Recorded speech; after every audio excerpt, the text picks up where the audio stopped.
AM Online TV. Kasi ya maendeleo katika mji wetu wa Kahama ni kubwa. Kwa hiyo hata zile huduma za kijamii, barabara, wananchi wakijenga nyumba lazima tuhakikishe barabara zinapitika kwenda katika miji yao. Lazima tuhakikishe huduma ya maji inafika katika miji yao. Lazima tuhakikishe huduma ya umeme inafika. Lazima tuhakikishe, kwa sababu wananchi wanakuwa wameongezeka, hata huduma ya afya, tujenge zahanati, hata shule pia watoto wanakuwa ni wengi, na hivyo tunaanza kujenga shule shikizi ili wananchi wetu waweze kusoma katika maeneo mazuri na katika mazingira salama. Tulikuta mradi wa ujenzi wa barabara zetu katikati ya mji kwa kiwango cha lami, na ulikuwa unaenda kwa kudemadema, kwa kusuasua. Nikasema hapana, tufuatilie hili swala lifikie mwisho, kwa sababu hatuwezi kuwa tunaenda barabara leo zinafungwa, pita kushoto unapita kushoto, kesho pita kulia unapita kulia, alafu barabara hazikamiliki. Kasema hapana, huo mwendo hatuwezi kwenda nao. Mkandarasi wa mwanzo tukaachana naye, tumechukua mkandarasi mpya mwenye uwezo. Huyu wa sasa tuliyempata ndio huyu anayejenga barabara ya Kahama Kakola, ndio huyu aliyejenga hata daraja la ile la Busisi. Kwa hiyo ni mkandarasi mwenye uwezo, na tumempa mkataba wa miezi 8. Kufikia Januari mwakani tunamtaka awe ameshatukabidhi barabara zetu hizi zikiwa zimekamilika. Mpaka sasa hivi nimeona ameshashusha magereda, mavifaa pale Phantom.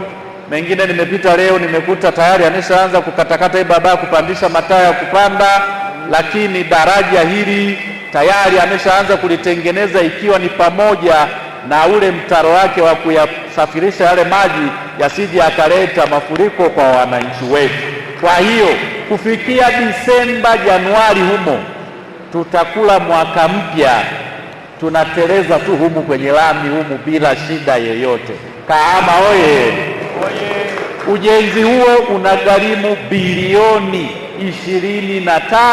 25.5, bilioni 25.5. Ni fedha nyingi. Kwa hiyo tunamshukuru Mheshimiwa Rais Dr. Samia kwa kutuletea hizi fedha.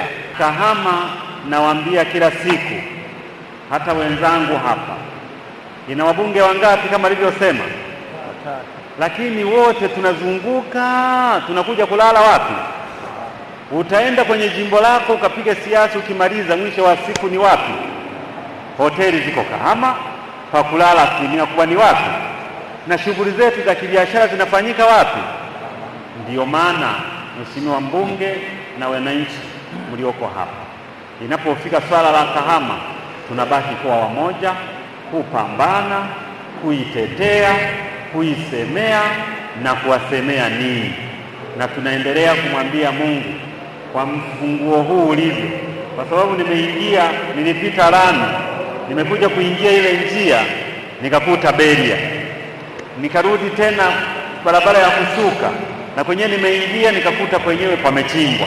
Kwa hiyo ni hatua nzuri, Mwenyezi Mungu anaenda kuifungua Kahama, anaenda kuibadilisha Kahama, inaenda kuwa Kahama ya kisasa inayoendana na mapato na makusanyo ya fedha kwa wananchi wa Kahama. Kwa kweli inajenga matumaini makubwa sisi wananchi.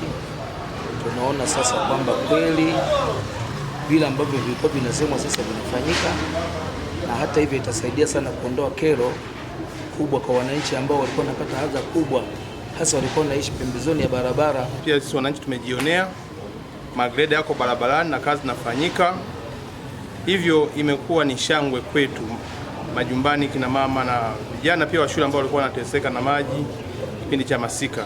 Sisi tunamshukuru Mheshimiwa mbunge, Mheshimiwa Rais na serikali kwa ujumla kwa kutoa sisi wana Kahama kutokana na adha ambayo imetusumbua kwa muda mrefu. AM Online TV.